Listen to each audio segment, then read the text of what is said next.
Hello friend, मैं गौरव शर्मा और हम आज पढ़ रहे हैं 12th क्लास केमिस्ट्री विलयन चैप्टर। पिछले वीडियो में हमने पढ़ा था विलयन के प्रकार और विलयन की सांद्रताओं के बारे में, जिसमें हमने मोलरता, मोललता, मोलंस के बारे में पढ़ा था। इस वीडियो में हम जानेंगे कि जो विलयन होते हैं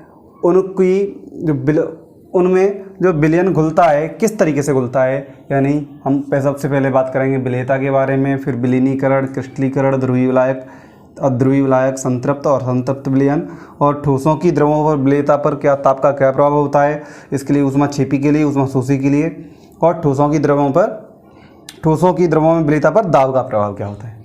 तो सबसे पहले हम बात करते हैं विलेयता के बारे में। विलेयता क्या होती है? किसी निश्चित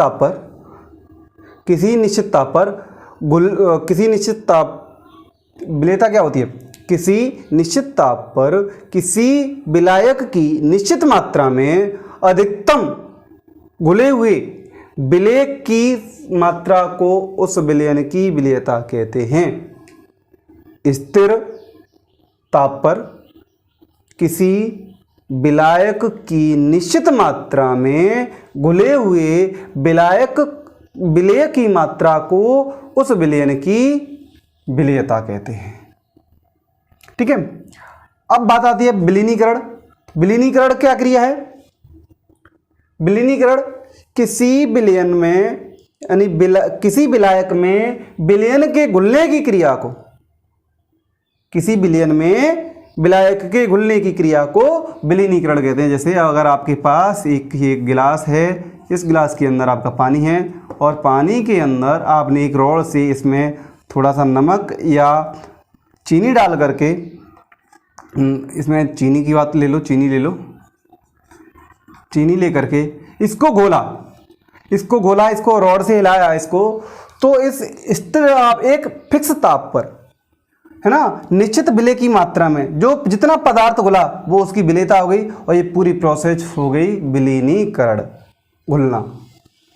क्रिस्टलीकरण क्या होता है?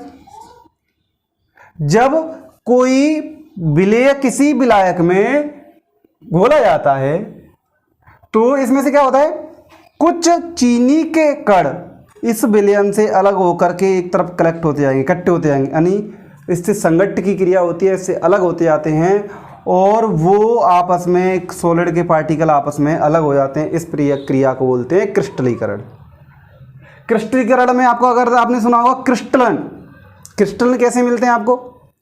जैसे आपने देखा होगा कि कॉपर सल्फेट के क्रिस्टल आपको मिले, कॉपर सल्फेट आपको पेंटाड्री आपका होता है लैब में, इसको बोलते हैं ब्लू विट्रॉल, है ना,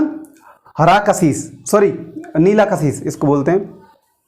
वो ग्रीन विट्रॉल होता है, ब्लू विट्रॉल होता है ना। और यहाँ से क्या होता है, कॉपर सल्फेट को जब आपने पानी में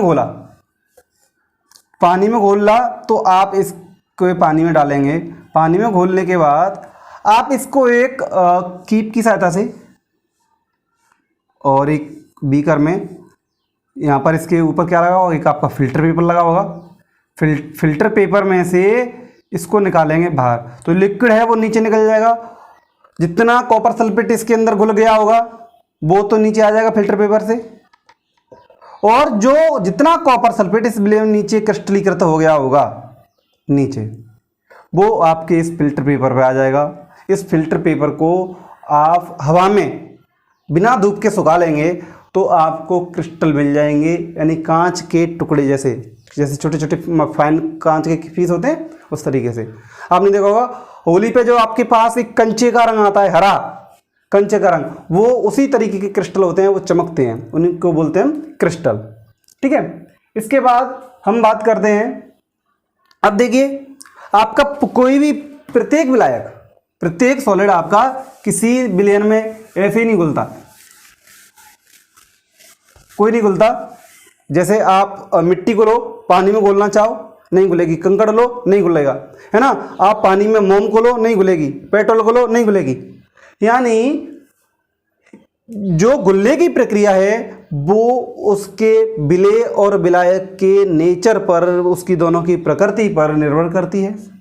तो इस तरीके से आपके दो तरह के विलयन और विलायक होते हैं। लाइक डिजॉल्व लाइक, जैसे को जैसा ही घुलता है, यानी ध्रुवीय विलायक और अध्रुवीय विलायक। ध्रुवीय विलायक क्या होते हैं? ध्रुवीय विलायक के बारे में मैंने आपको पिछले वीडियो में ठोस अवस्था में भी मैंने बताया था, ध्रुवीय ठोस और अध्रुवीय ठोस।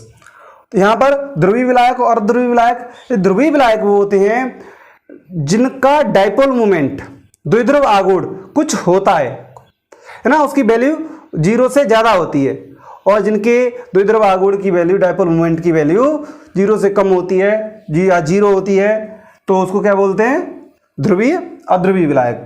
जैसे दूसरा तरीका भी मैंने बताया था कि अगर कोई यौगिक हैं जिनमें अगर विद्युत ऋणात्मकता का अंतर ज़्यादा है, जैसे H2O में आपका हाइड्रोजन, ऑक्सीजन और हाइड्रोजन, ऑक्सीजन की विद्युत ऋणात्मकता आपकी 3.5 और हाइड्रोजन की आपकी 2.1। तो यहाँ विद्युत ऋणात्मकता का अंतर ज़्यादा है, तो ऑक्सीजन की विद्युत ऋणात्मकता ज़्यादा है। ये विद्युत ऋणात्मकता क्या होती है? विद्युत ऋणात्मकता होती है कि साझे के बॉन्ड से, साझे के इलेक्ट्रॉन पेयर से चलिए अब हम बात करते हैं ध्रुवीय विलायक। तो ध्रुवीय विलायक कौन होते हैं? ऐसे विलयन जिनका द्विध्रुव आघूर्ण 0 से अधिक होता है, यानी इनका जो म्यू आएगा वो कितना आएगा? 0 होगा। तो सॉरी 0 से अधिक होगा, तो इसको लिखेंगे हम ग्रेटर देन 0। यानी ऐसे यौगिक ध्रुवीय विलायक, ऐसे यौगिक जिनका द्विध्रुव आघूर्ण 0 से अधिक होता है, ऐसे यौगिकों को कहते हैं ध्रुवीय विलायक। अध्रुवीय विलायक कौन से होते हैं? ऐसे यौगिक जिनका द्विध्रुव आघूर्ण 0 होता है ना। मैंने आपको पिछले वीडियो में भी बताया था कि जो अध्रुवीय विलायक होते हैं, जैसे अध्रुवीय विलायक आपका H2O, ऐसे यौगिक जिनकी विद्युत ऋणात्मक, जिनके तत्वों की विद्युत ऋणात्मकताओं का अंतर अधिक होता है, ऐसे यौगिक जिनकी विद्युत ऋणात्मकताओं का अंतर अधिक होता है, यानी हाइड्रोजन, ऑक्सीजन की विद्युत ऋणात्मकता 3.5, हाइड्रोजन की कितनी? 2.1। तो यहाँ पर क्या होता है कि इसकी विद्युत ऋणात्मकता कम है, इसकी विद्युत ऋणात्मकता क्या अधिक है। तो अधिक विद्युत ऋणात्मकता से क्या मतलब है? कोई भी यौगिक अपने साझे के इलेक्ट्रॉन को, कोई भी एटम साझे के इलेक्ट्रॉन को आकर्षित करने की क्षमता को हम विद्युत ऋणात्मकता कहते हैं। तो यहाँ ऑक्सीजन की जो विद्युत ऋणात्मकता है वो अधिक है, तो ये हाइड्रोजन के इलेक्ट्रॉन को पार्शियली अपनी तरफ खींच लेगा। तो जो लेता है उस पर नेगेटिव चार्ज, जो डोनेट करता है वो पॉजिटिव चार्ज। तो यहाँ पर देखो दो ध्रुव पोल क्रिएट हो जाते हैं, एक पॉजिटिव ध्रुव और नेगेटिव ध्रुव, इसी को बोलते हैं द्विध्रुव आघूर्ण।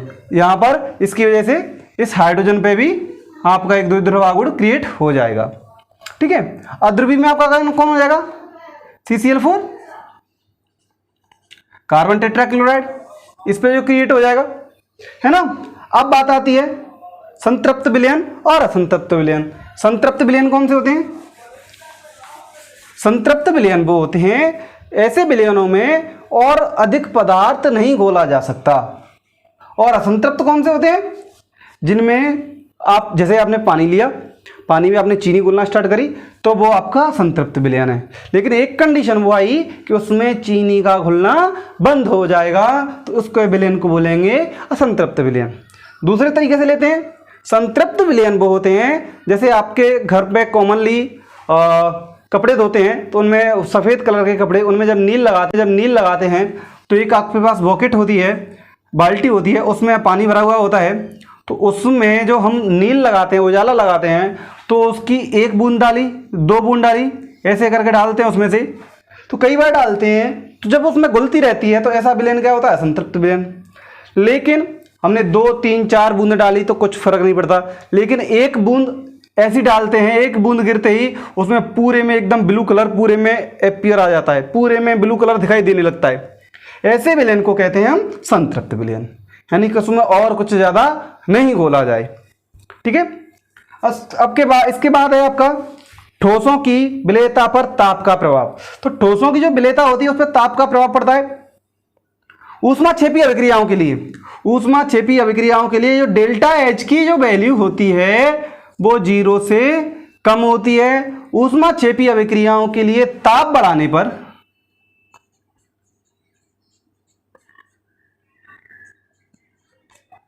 पर हीट उसमें से निकलती है ना, यानी हीट निकलती है और उसकी विलेयता बढ़ती है। ऊष्माक्षेपी अभिक्रियाओं के लिए ताप बढ़ाने पर विलेयता बढ़ती है। और ऊष्माशोषी अभिक्रियाओं के लिए क्या होता है, जो आपका जो डेल्टा एच होता है उसकी वैल्यू 0 से कम होती है, तो यहां पर ताप बढ़ाने पर विलेयता कम होती है। ठीक है, ऊष्माक्षेपी अभिक्रियाओं के लिए ताप बढ़ाने पर विलेयता बढ़ती है और ऊष्माशोषी अभिक्रियाओं के लिए ताप बढ़ाने पर विलेयता कम होती है। ठीक है, इसके बाद आता है ठोसों की द्रवों में विलेयता पर दाब का प्रभाव। यानी कोई ठोस है उसको पानी में डिजोल्व करना है तो उसकी विलेयता पर दाब का प्रभाव क्या होगा। तो दाब का प्रभाव होता है, कोई भी ठोस है उसकी हम जिसको जल में विलय करेंगे तो उस पर दाब का कोई प्रभाव नहीं होता।